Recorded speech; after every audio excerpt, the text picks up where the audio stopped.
Okay. It's about 7 o'clock now. I'm gonna, as I do the little introduction, I'm gonna keep admitting people from the weight room. Okay. So thank you for coming out tonight. My name is Eileen Matola. I am from Haverford Township Recreation Department. Tonight we have a great presentation. It is you'll learn everything about composting. This is an EAC initiative. The EAC is the Environmental Action Committee of Haverford Township. They meet the first Wednesday of the month. So if you have any interest in all the great things that they do, please reach out to them. Tonight we have Gwenn Nolan of Mother Compost. Good, do a little wave. And Joy Baxter of the EAC. Gwenn is going to share all that she knows about composting. I'm also recording this, so I will send you the link on YouTube today, maybe tomorrow or Tuesday. And I will also have it on the Cablevision channel, probably within the next week or two. So if you have to leave early, we don't want you to, but you'll be able to see it again. I am the one who sent you the Zoom link. So if you have any questions after this, feel free to reach out and I will get the question to the experts, because I might not know the answer, though I have learned a lot. I've sat through a number of these. So I am going to pass it on to Gwenn, and I'll mute myself, but thank you again for joining us tonight. You have a lot to learn here. Bye. Awesome. Well, thank you, Eileen, for that wonderful introduction. And hello, everyone. Thanks for joining us tonight. Also, just to recognize Joy, who basically has brought this entire program together and really gotten the program at Haverford Township with the bin subsidies and the Haverford Climate Action website. So many amazing things. So thank you, Joy. And I'm really excited to share what we know about this crazy thing called composting. I am going to ask that anyone put questions in the chat, since there are a number of people and I want to be respectful of your time so that we can get through the presentation, get you the information, but happy to answer questions at the end. That way anyone who needs to slide out can feel free to do so. And then, as Eileen said, if you have any additional questions, send them to her. She can certainly route them to Joy or myself. And we can, help you get sorted out if you're having an issue. So with that, let me share my screen for you, and we will get this started. So hold on 2 seconds. I always get nervous for a minute, but then we'll be good. All right, so composting at home, backyard composting. So just to introduce myself again and shamelessly self-promote, I am Gwenn Nolan. I am the owner and founder of Mother Compost. We are a composting service that actually operates in Haverford Township, Lower Merion Township, Radnor Township, and parts of TE. We are also working with a couple local businesses as well. Very passionate about redirecting organic waste from landfills and finding new waste management systems for us as we move forward. I am also the mother of 3, so it's not just a clever name. And that's a little bit about me. I started on my composting adventures in 2018. My background was in financial services. So if you're coming into this webinar with not really a strong idea about what composting is, I have been there. And we are going to give you all the information you need to get started tonight. So get pumped. This is what we're going to review, just to give you an outline of the plan for tonight. Why compost and what exactly is it? Getting started, the things you should be thinking about as you start to look at your yard, placement of the bin, tools, etc. What goes in and what stays out. The curing phase, which is a part of the composting process, and actually we'll talk a little bit about what happens during the composting process. Applying your finished compost, and the biggest one, diagnosing issues. We like to say that composting is an experiment. No two people are going to do it exactly the same way. So you do need to be able to see what's happening and adjust as needed. And again, we're going to walk you through that tonight, but don't be intimidated. It's actually very simple. So what is composting? One of the biggest questions we get is the difference between composting, the verb, and compost, the noun, because they're actually two totally different things.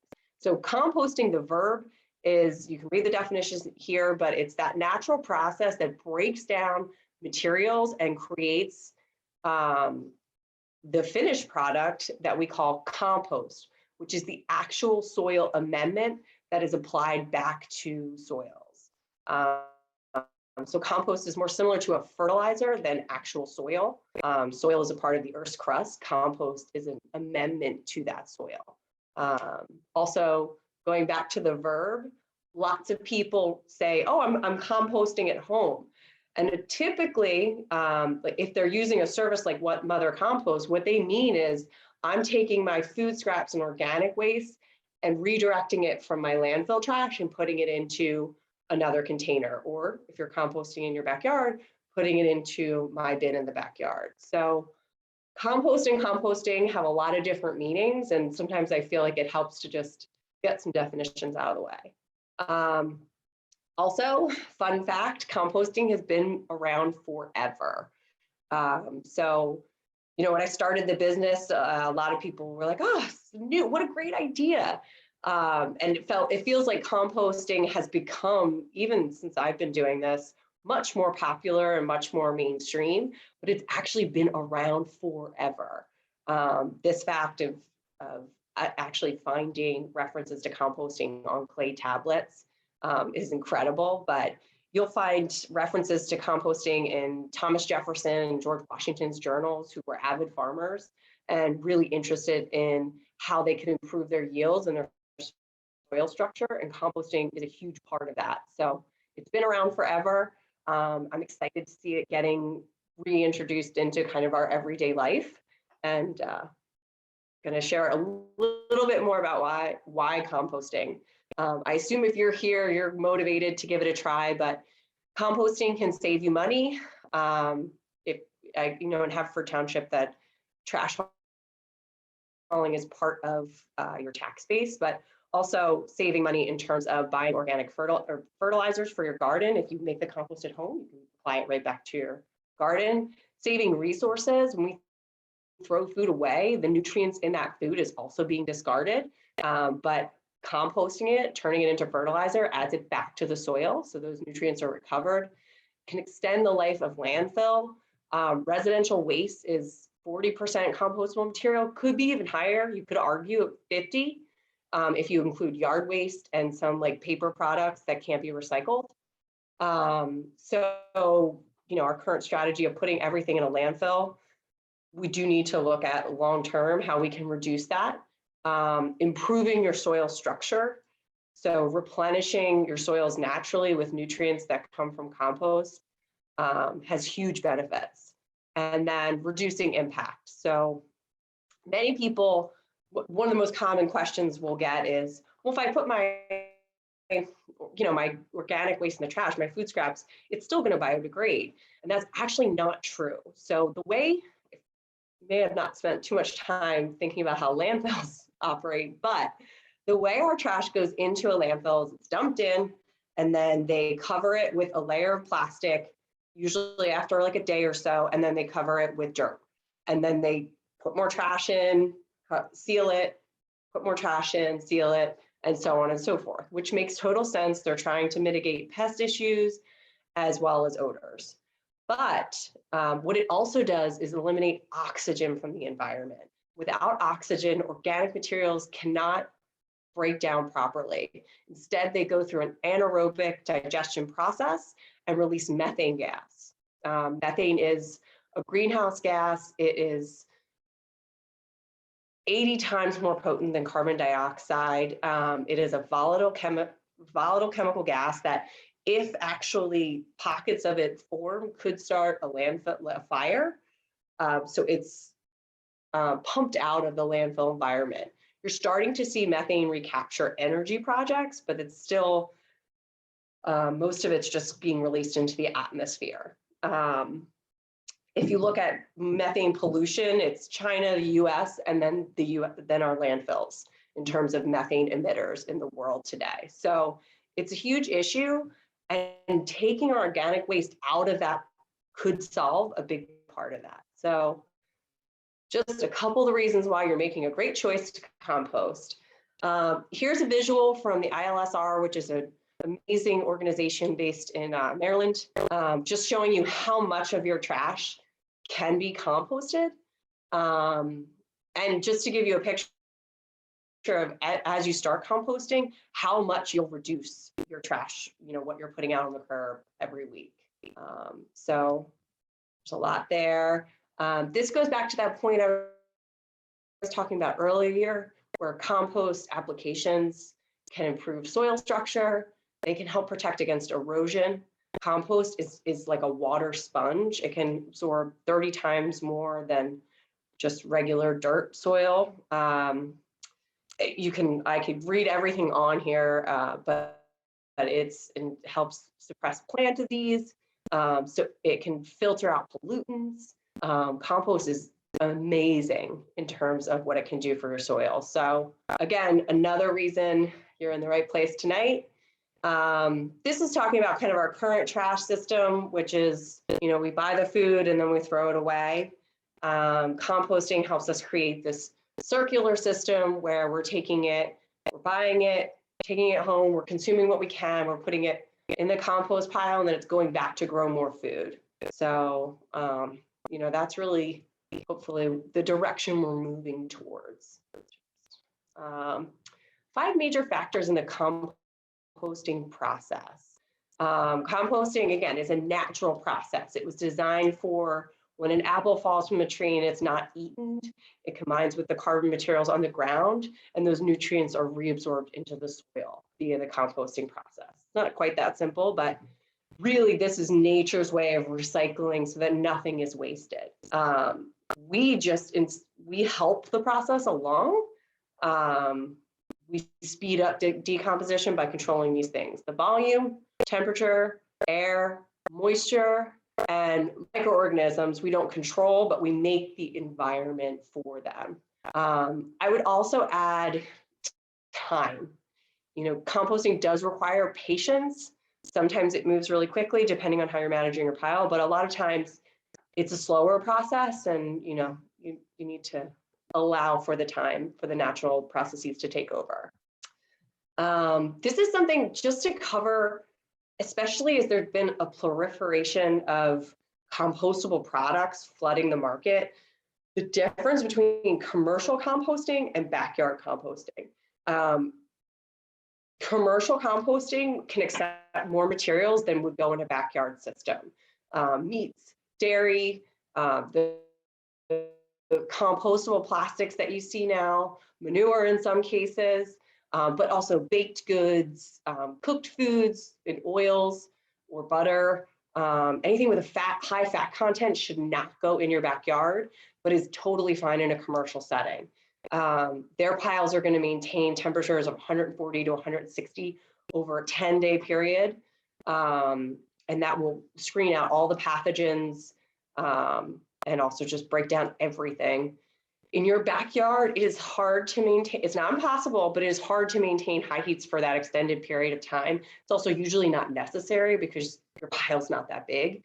And then your final product is going to vary greatly, whereas there are processes in commercial to screen things out and make a more homogeneous product. So if you know someone who's composting with Mother Compost, the things they're sorting out of their trash could be different from the things that you're going to be sorting out when you start backyard composting. So that's just something to be mindful. A lot of compostable products on the marketplace are not designed for backyard systems, especially if they look like plastic. That is not something you're going to want to put in the backyard. And processing options. I'm going to come back to this because I think we have to get into a couple other things first. Well, let's talk about it. since we're here. One thing to think about, it's sort of like, I say like going to the gym.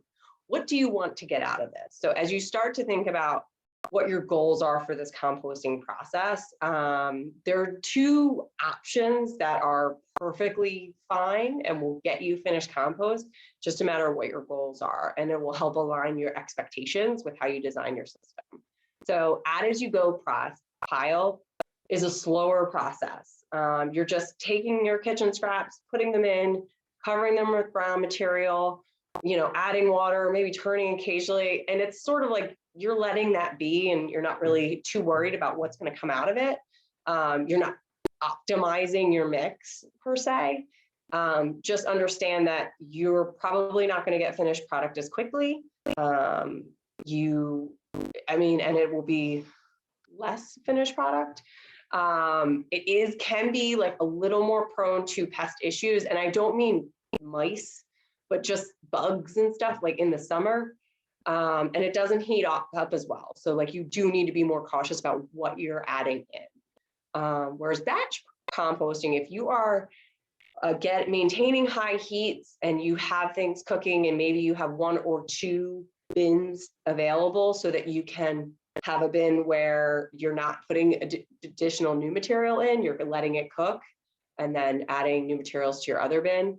That's what we call batch processing. You'll see a yield of finished compost much faster than that, but it just takes a little more effort. So something to be mindful of is what's going to fit your lifestyle right now. What are you trying to get out of this? If you're trying to get compost that you can use in your garden in March, you probably need to consider batch processing, which also could be challenging given that it was 20 degrees out on Tuesday. But it's still like you could have some finished compost by April. Slow as you go, that may not be possible. So just something to think about as we go through the presentation. All right. Hopefully you're still excited to get composting. So step 1, location, right? Where should it go? You want to put it away from your house, but not so cold that you wouldn't want to walk out on a night like tonight. Best if partially shaded. Too much sun will dry it out. The only caveat I would say for that is if you tend to get a lot of water on your property, perhaps that would be full sun may be more appropriate. It should be near a water source if you're using a closed vessel, which if you're in Haverford Township, you should be. So I believe that's the current ordinance. So you're going to want it near water because it's going to need to be watered. In the winter, when it's really cold out, that's not as big of an issue. But in the summer, when the heats get high, it may need to be watered daily, and it may need quite a bit of water depending on the size of materials you have in there. So you don't want to be lugging water back and forth. Okay. Choose your bin, closed systems. So as I noted, Haverford Township today does want people using closed bin systems. So these are 2 options. This black bin here is, I believe, similar to the bin that Haverford gives out, or you can purchase at a steep discount. The nice thing about these bins is they enable continuous composting and help mitigate pest issues. As you can see, there's a hatch down at the bottom where you can slide it open and pull out the finished compost, so you never have to stop adding materials if you don't want to. Tumblers, we recommend them they're amazing for batch processing. They make it super easy to aerate. A con of a tumbler is you really do need to stop adding fresh materials at some point, even if it's just for a couple days, just to allow the breakdown process to happen. Someone described it once to me, like if you have a cake in the oven, it's baking, you have to sit, you can't keep adding ingredients to it. You have to give it some time. The same thing, it holds true with the tumbler. Whereas in the closed bin system, the finished material is heavier than the unfinished material, so it naturally drops to the bottom. So you can kind of just, it sort of just sifts itself out. I'm not going to talk about those because they are not options available in Haverford Township. Prepping for the pile, you want to lay down a layer of finished compost or soil. In addition, you're also going to want to put a 1/4-inch steel mesh along the bottom if you have one of those black bins that's sitting on the ground.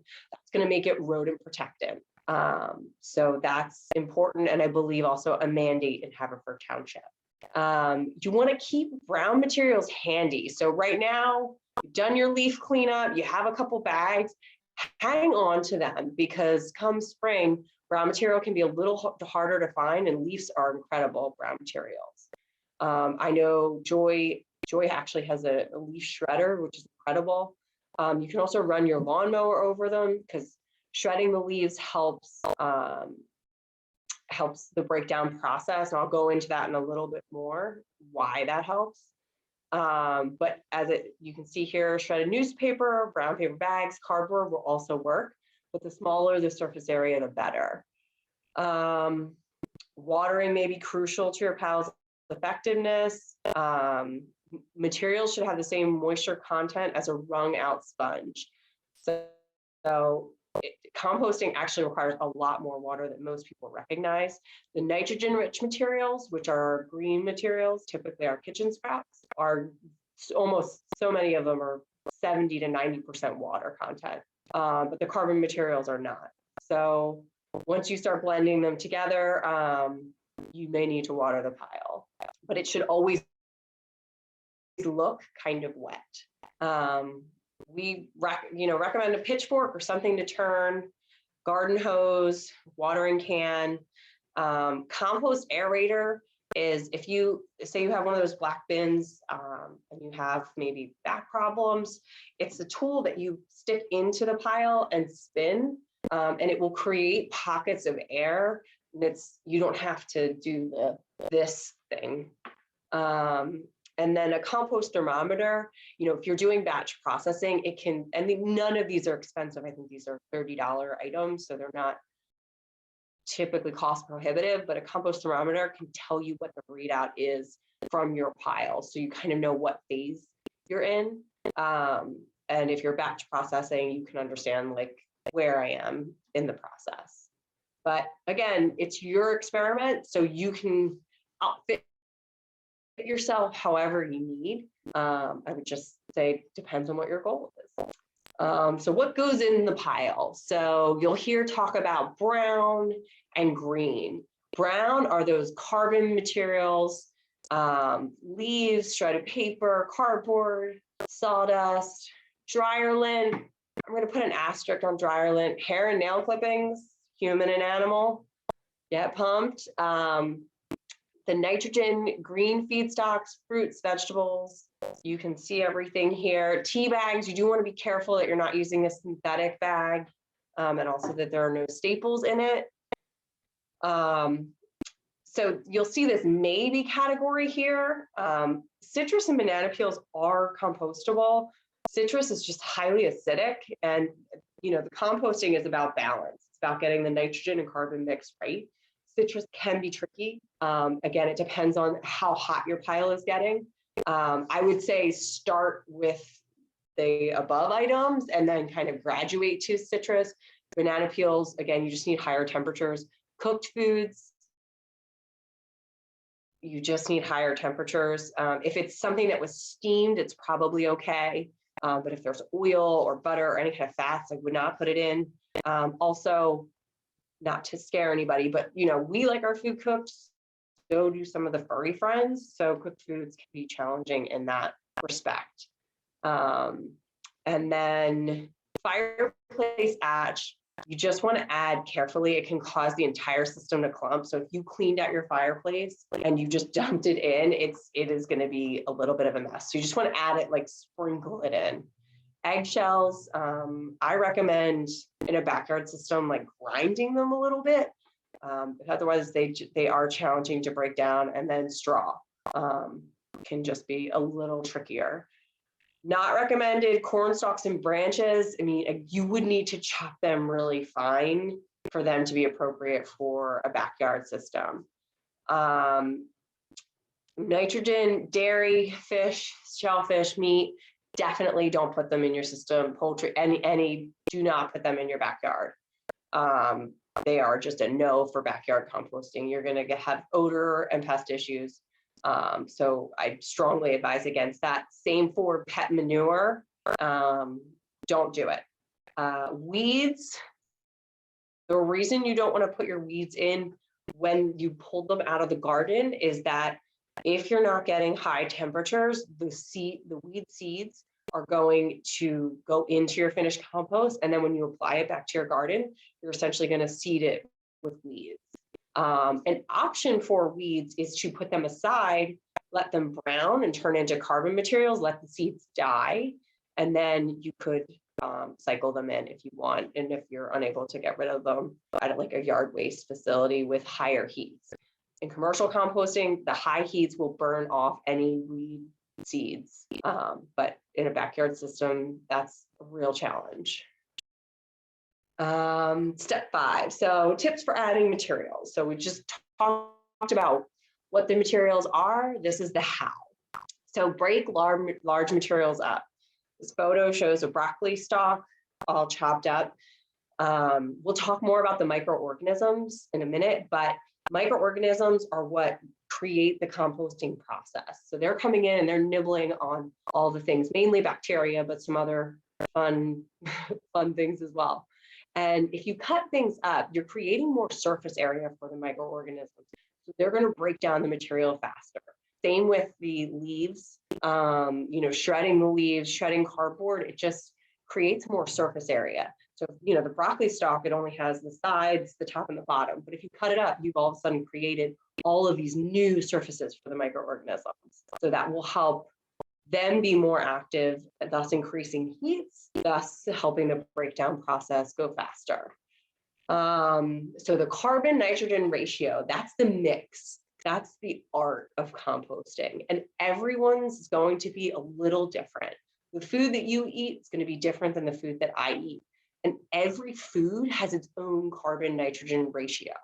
So you can, if you want to go deep, there is a chart that you can find that'll tell you the carbon and nitrogen ratio of all foods. And it's fascinating. So there are so many rules of thumb: 3 to 1, 2 to 3 to 1 parts brown, 2 to 3 parts brown to 1 part green is a good rule of thumb, which means if you have a bin like the one that's showing on the screen right now, you take 1 full thing of kitchen scraps, dump it in your pile, grab your leaves, 1, 2, 3. Hopefully this visual is helpful. More brown than green material is going to lead you to, it will be safer. More green than brown can create odors and a little bit more issues. More carbon materials, if you have too much carbon, it may slow down the breakdown process, but that's about it. It's not going to cause odor or pest issues. So that's why we would recommend going heavy with the carbon to start. If you are cruising and you have got this and you've got your thermometer and you're hitting temps, you can do a 1-to-1 ratio. But again, I wouldn't start there if this is your first time. Always cover any fresh materials with a layer of brown. That is, you just always want them buried underneath carbon. Step 6, turn baby turn. This is the air portion. These materials, as we said, they need air. I was talking about why materials don't biodegrade properly in a landfill environment. It's because they lack oxygen. So we want to infuse this pile with oxygen.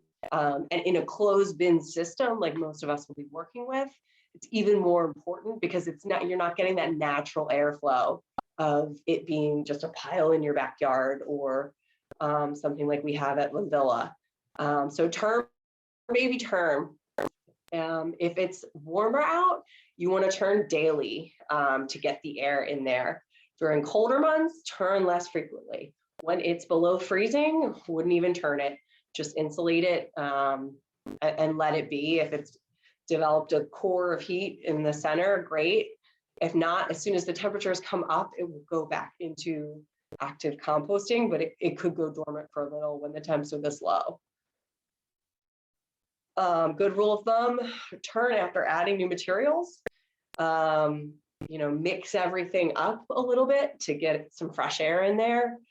And then the mix of nutrients will impact how long materials take to break down. So there is no kind of, this, then that, and it is not a perfect science. This is the art, like making a good cocktail, and again, we all have different dietary habits. We all have different foods that we're going to be adding. So what works for me might not work best for you. And you kind of have to experiment, see what's working, what's not, and really take a little bit of instruction from how the process is working in your yard.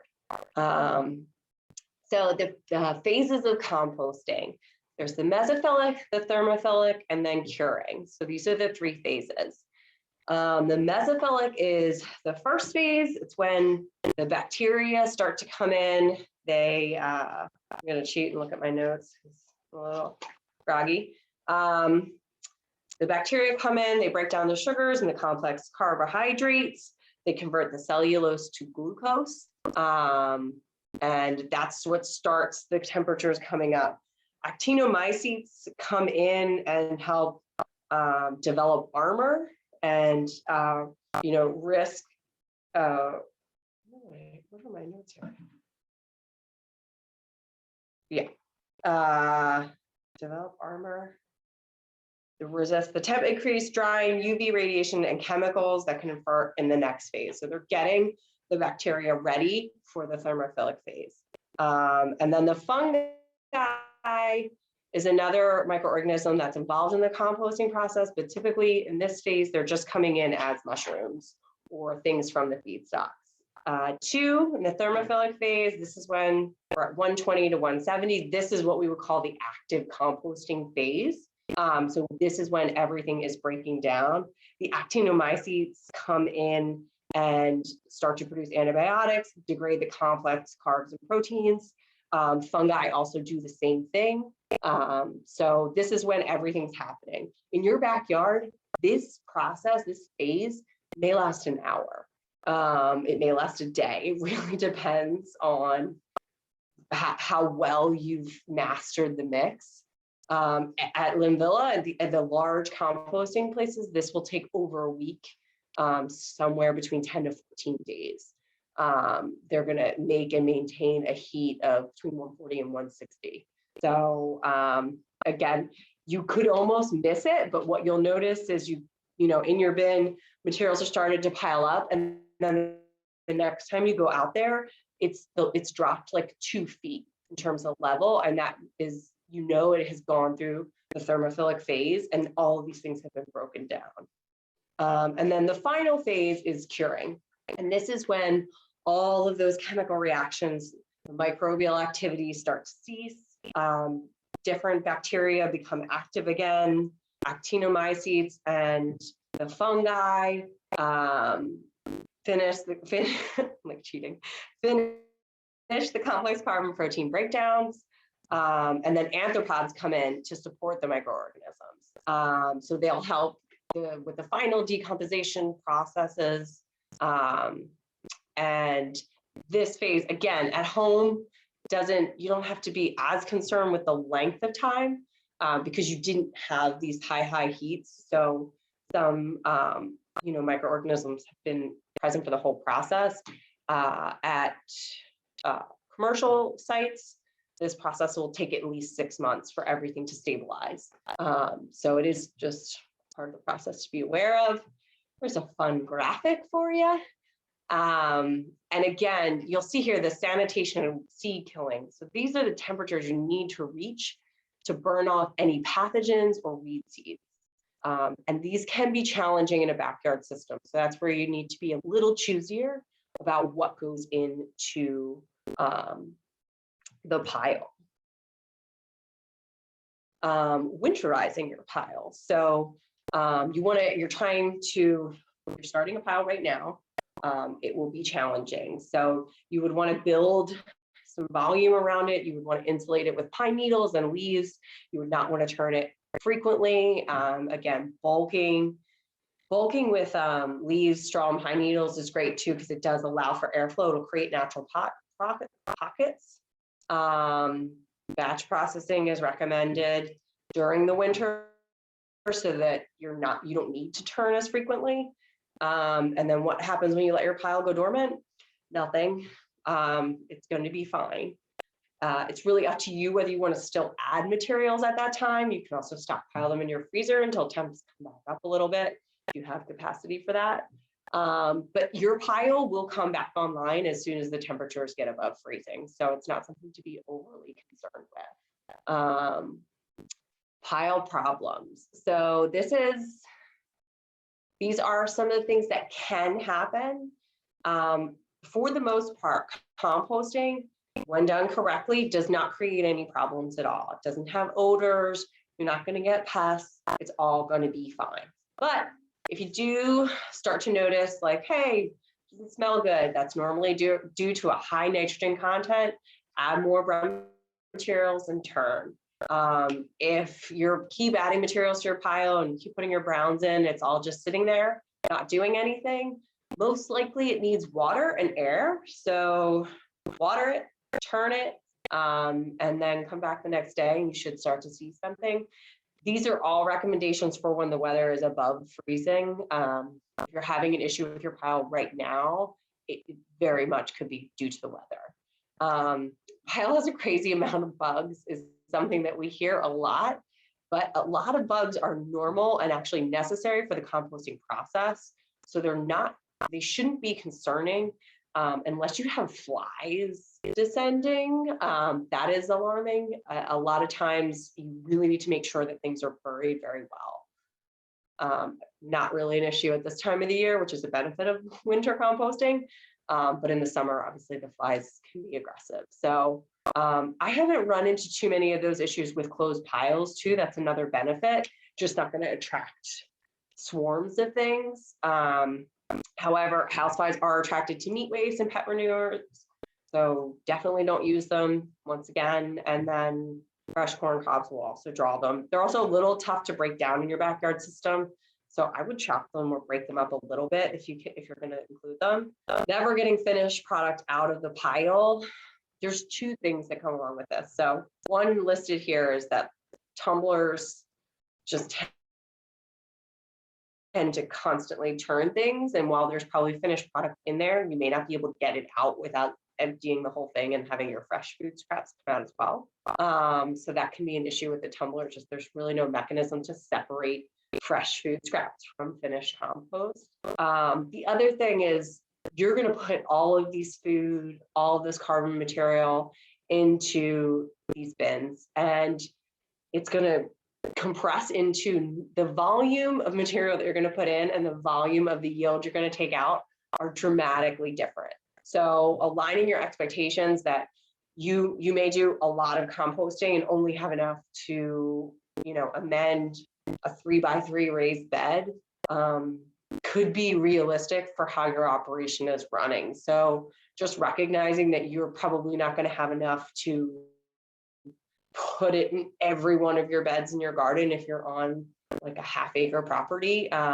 Just having realistic expectations for the process will also help not be disappointed. But let's talk more about that. So the compost is finished. How to apply it, where to apply it, everywhere, put it on everything. But spring planting is really when people get excited when they're planting fresh seeds, giving them the nutrients via compost. Compost really works like a time release vitamin, so nutrients are slowly released into the soil. I'm describing the difference between compost and fertilizer. Fertilizers help the plants, but compost feeds the soil, which then feeds the plant. So it's a different process, but I think way more beneficial in the long run. So spring planting is when a lot of compost gets used. Mid-season side dressing, kind of see that in the photo here. You're just putting a little around a plant not trying not to disturb the plant, but just giving it a little boost. And then for certain plants before the fall frost. Compost tea is a great and very easy way. If you're composting your backyard and you didn't get a ton of finished product, which may be totally reasonable, you can create compost tea, and you can spray it in your garden, you can put it on your lawn. It can increase your yield or the strategic use of it tremendously. Typical applications, 2 to 3 inch layer to amend the soil. If say you put compost down last year and you're starting in this year, 1 inch may be totally appropriate. So again, that's up to you, and you can experiment a little bit. If you're growing food, you may want to use more compost. What plants benefit most? All plants. And seedlings can be planted right into compost. So it's really versatile and beneficial for your plants. And summing it up, so this is a photo of kind of compost lasagna. And that's, sticks, 1/4 inch mesh, based on Haverford Township requirements, and then brown layers, green layers, brown layers, green layers, water, and aerate the entire time. And then you'll have made the compost. So with that, I'm going to stop the share and jump into the chat. Joy, I apologize. I know I missed the slide. I don't know where the slide went with Haverford Township specific requirements. So I don't know if you'd like to jump in just to drive that home. I can send that to Eileen and she can circulate it to everyone just so they have that one slide after I get off here. Yes, so for Haverford Township, we have kind of an outdated composting ordinance, and it's not very clear. So that's one of the reasons that composting ordinance is being updated. It's still in the process, but it should be updated by the spring. Currently, our regulations, the way we interpret it, it's just an enclosed bin for composting of food scraps. You do not need a compost or a bin if you're just going to be composting leaves in the backyard. You can just give a pile of those. And then, so we have the upright bins, like Gwen was showing, and they'll be available for purchase for people who attended tonight, or that we also have an asynchronous option for getting trained. In addition to that, we have cut pieces of wire mesh that are available, and these are with a 1/4 inch holes, basically. And the reason for this is that even though it's enclosed in the side, rodents, if we're not doing the composting quite right, rodents can go underneath and be attracted to the food because they can burrow. So that's the reason for that mesh. And the way that you would get trying to get a compost bin, oh, thank you, Gwen, is by emailing Have Compost. I'll be the person at the end of that email. Right now we have here the $25. Like most things, prices have gone up. So so the township is now offering them for $30. You have to be a township resident, and also just one per family. These are pretty big, so when you go to pick them up, I suggest bringing your bigger car if you have the option. It says the provider says it fits in any car, but it might be a squeeze.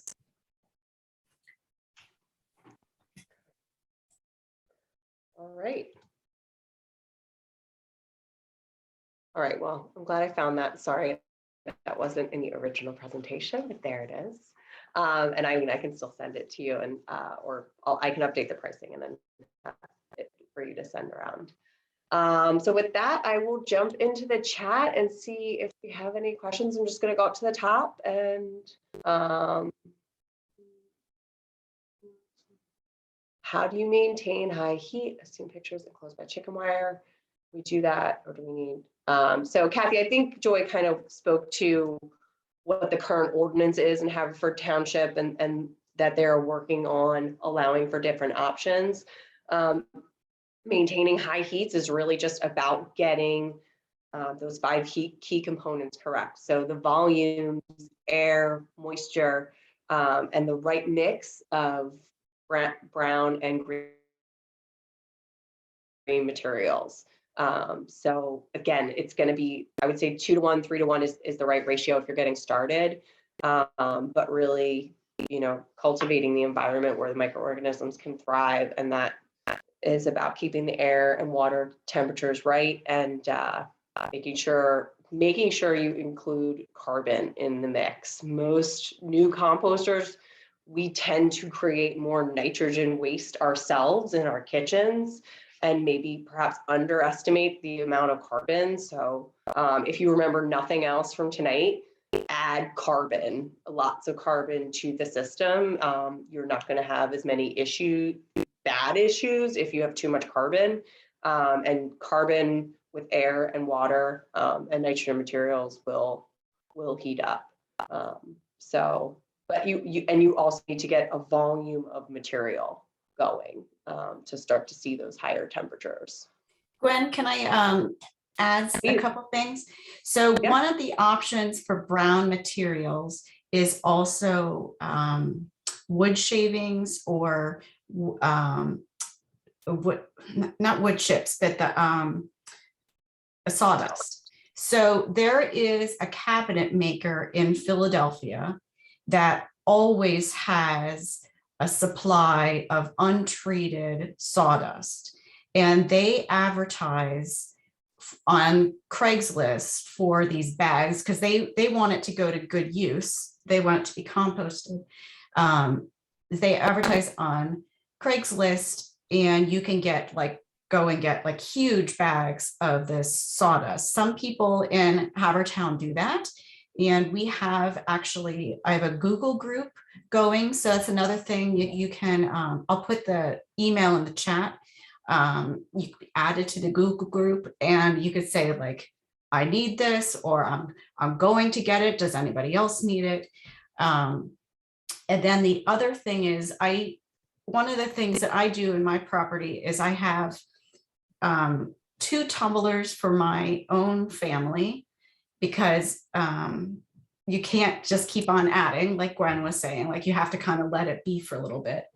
And then I started a neighborhood compost for some of my neighbors. So anybody who's trained by me can come and add. So one of the things that I noticed with that one is that the more was being added, the hotter it got. Like the bin was steaming in different times. So it's kind of a little counterintuitive that the more material you add, the hotter it might get.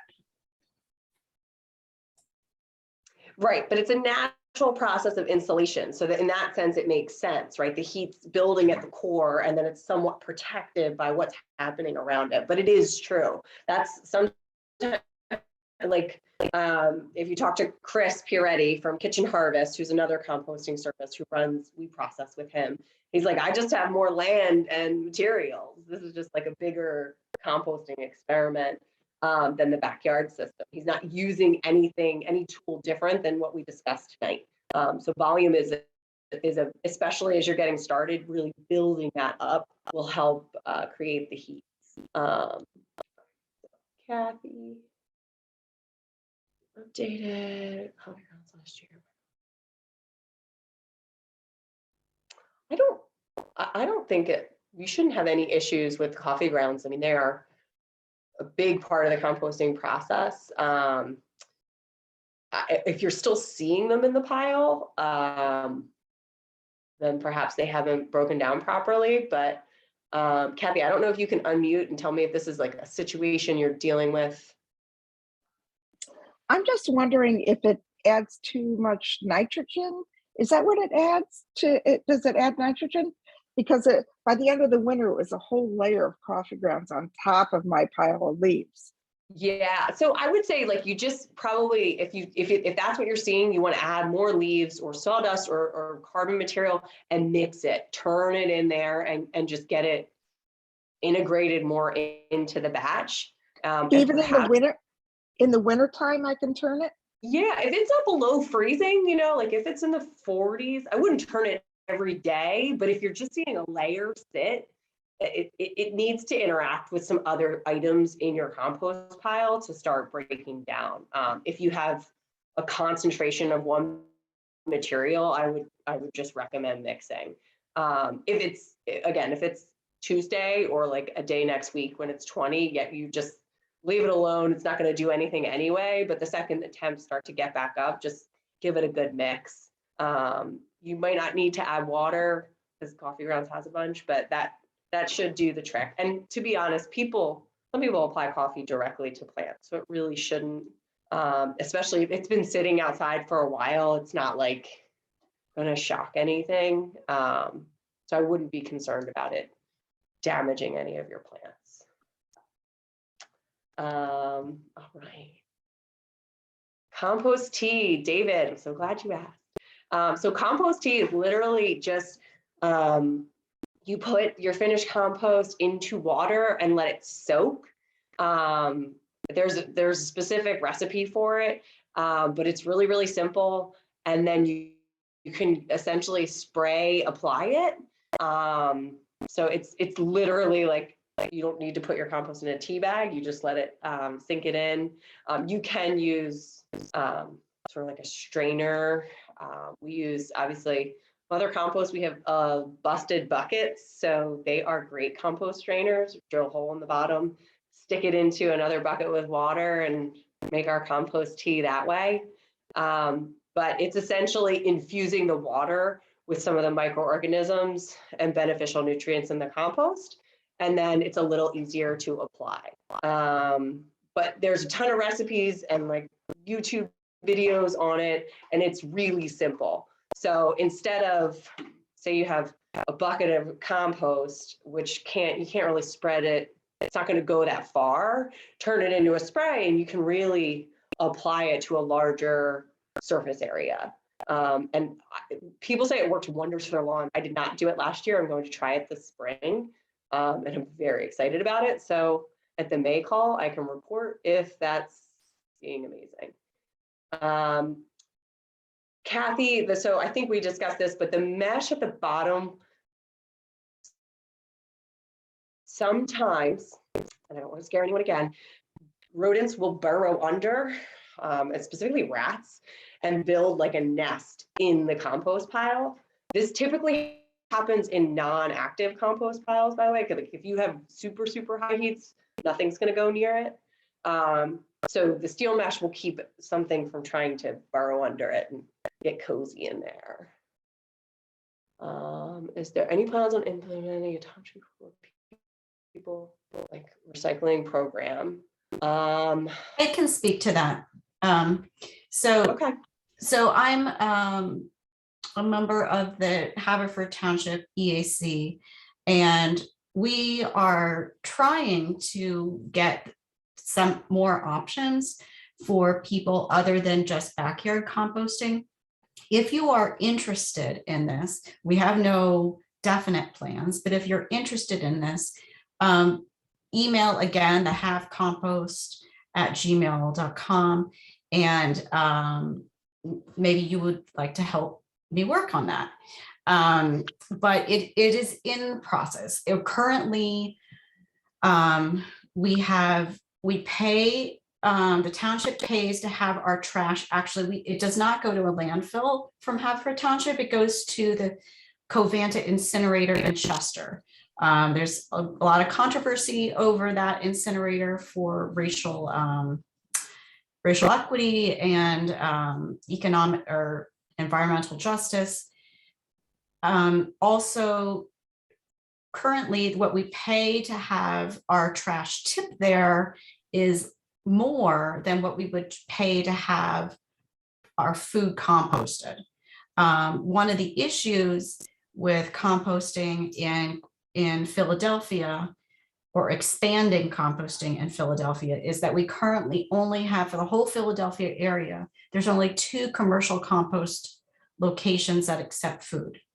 So I know I've talked with Gwen about this, and you know, they're trying to get more locations, but that is one of the considerations. So one option for Haverford Township is that we could do an opt-in program, but we couldn't necessarily accommodate everyone just because of the amount of, there's just not space right now commercially. Yes, and I can speak to that. You know, Pennsylvania is behind in terms of creating infrastructure for composting efforts to support statewide, citywide, you know, city of Philadelphia, even Haverford, Lower Merion, these large townships. There are some new permits, but people are pretty choosy about the materials. So source separated materials are not accepted at all of the sites. There is a city provisional permit that's hopefully going to be approved any day with Bennett Compost in conjunction with the city of Philadelphia, which is very exciting. But if you're, you know, if you really want composting, obviously help Joy, you know, work with Haverford Township, but also reach out to your representatives and tell them this is something you want. There's a Compost Act in Congress right now to help build critical composting infrastructure throughout the United States so that we can redirect and repurpose the nutrients in your food back into soil. But there's, you know, like all complex issues, there's no simple, you know, simple solution. Yeah, I'm allowed to talk about Mother Compost, I think. So yeah, so we are a service similar. That is what we do for residents of Haverford Township. We just are not doing it on behalf of the township at this time.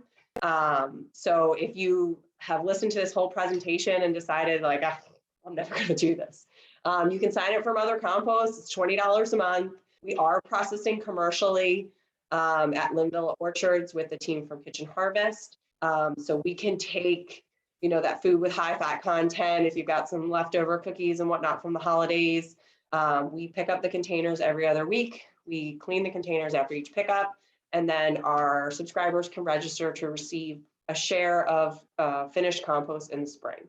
So you can see the cycle complete without having to go ahead and start a pile in your backyard. And we offer a 30-day free trial.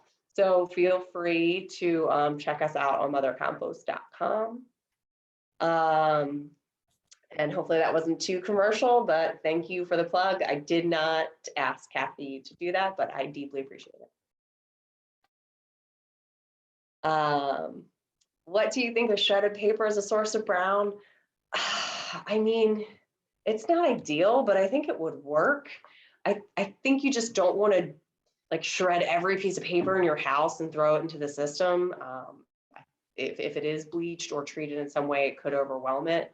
The only other thing to consider is if it's been treated with any kind of chemical and you're not maintaining high heats, the pathogens in that may not burn off. So it's your experiment, it's your gamble, but that's kind of, those are the risks. To me, I would say like in a small dose, fine, but I would be wary of making that your source for carbon, for sure. Joy, I don't know if you. Yeah, I have a little bit to add. So there's an institute nearby called the Rodale Institute, and they have been doing regenerative farming and for decades. And they have essentially the Bible of composting books. And in there, they say shredded paper is fine. Black ink is carbon-based, so you don't have to worry about that. Colored ink can have some heavy metals in there, but they say it's in such low quantity, it does not matter. So you could do it. I know cardboard is a little bit easier. It can go through the shredder too. as far as, it doesn't have any of those things. But if you're in need of carbon, paper is a way to go. And also if you're drowning in paper, if you have paper that you're trying to shred, which isn't usually accepted by recycling, and is an option. But I have the same concern sometimes with paper, especially like mailers and things like that. You want to be very leery of. Diane, how often should I turn in the winter? Turn my compost, especially in the winter. Yes, in this area, it definitely depends on what the temps are like outside. A good rule of thumb in general is every time you're adding materials, you should be turning the pile. So if you're adding materials daily, you should be aerating it as well. But in the winter, when it's below freezing, you don't want to turn it as frequently because you really want to insulate it and let that core stay as warm as it can with temps like that. So again, hopefully that helps. It's not a hard and fast answer, but good rule of thumb, every time you add materials, give it a turn.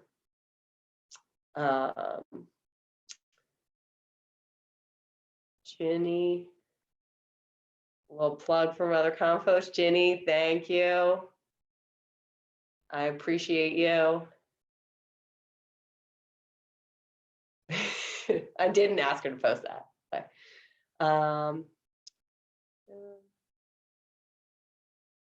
okay. Should add worms to your compost pile when the kids find worms, they chuck them in the compost. Totally fine and great. Worms are in a normal compost pile and are certainly part of the process. Yeah, they're in there whether you see them or not, and that's a very safe place for them to put them if they're on the driveway and in danger. I want to add a little bit. I learned something about worms. Yeah. So there are some those huge earthworms. Apparently those are invasive to this area and they actually eat the smaller earthworms that are good for compost. So really? Yeah, so so don't add the big worms to the compost. Just add if it's like not anywhere close to like your pinky size, you should add to the compost pile. Interesting. I have never heard that. I'm learning a lot about invasive plant species, but I haven't heard about the worms. All right, I think we're almost to the end. I know we're running out of time. Dryer lint. I'm so glad you brought this up, Michael, because I did mean to mention. So dryer lint is controversial, and actually we've been debating whether to even accept it commercially, because right now there's so much synthetic material in all of our clothes that in our commercial piles where we are testing the product, they are not seeing anything come through. But again, we're hitting these high temperatures, but even that is, and it's such a small percentage of the feedstocks. But in your backyard system, if you have small children like me and are doing laundry a lot and find that dryer lint is a bigger piece of the pie, I would be really cautious, because all the polyester, and that's essentially plastic. These blends that are pretty much in everything is essentially plastic. So, I just don't think I wouldn't recommend including it in your backyard system. Unfortunately, I hate sending things to the landfill, even something as silly as dryer lint, but I don't think I would put it in the backyard. So I have one last thing to plug. So if you are here and interested in compost because you want to, lower your impact on the climate, I just want to plug one thing. So we have the people, the EAC, and also the Haverford Township Civic Council have a new website. It's called Haverford Climate Action. You'll see different things at the top. They're ordered in this area in this way, because from the things that will lower your impact the most to the least. And so then references to composting and Mother Compost are in here. How to lower your carbon, your impact on the climate. there's a lot of great things. Even this event is posted here. So I invite you to check this out. Actually, in April, we're going to be having another recreation, all just kind of introducing the website, just walking through it and answering any questions you have. It looks fantastic. All right, Okay. well, Great. Well, That's thank you. it. And thanks everyone for coming. Gwen, thanks so much. As usual, we all learned a lot. If anyone has any questions about anything, my name is Eileen Matola. I work for Haverford Township Recreation Department, and I sent you the Zoom link, so you have my email. Joy, thank you for all the information, especially on those compost bins that the township, I guess, pays for half, and then you pay for half, and they're really nice bins, and they are quite large, so they're great to have in your yard, and you can make a lot of compost. The one thing I always love that Gwen says is compost, and when you do compost yourself, it takes patience. So good luck, everyone, and thank you again. And April 23rd, it's a Saturday, we're doing Earth Day at the Crack. We need people doing service projects. We're gonna have invasive tree planted, invasive removal, pollinator gardens, a lot of great things. I'm gonna be sending out a sign up genius. Gwen is gonna be there, and I'm sure Joy is gonna be there. They're gonna have tables set up. And that's it. Thank you again, everyone, and have a nice night. thanks, everyone.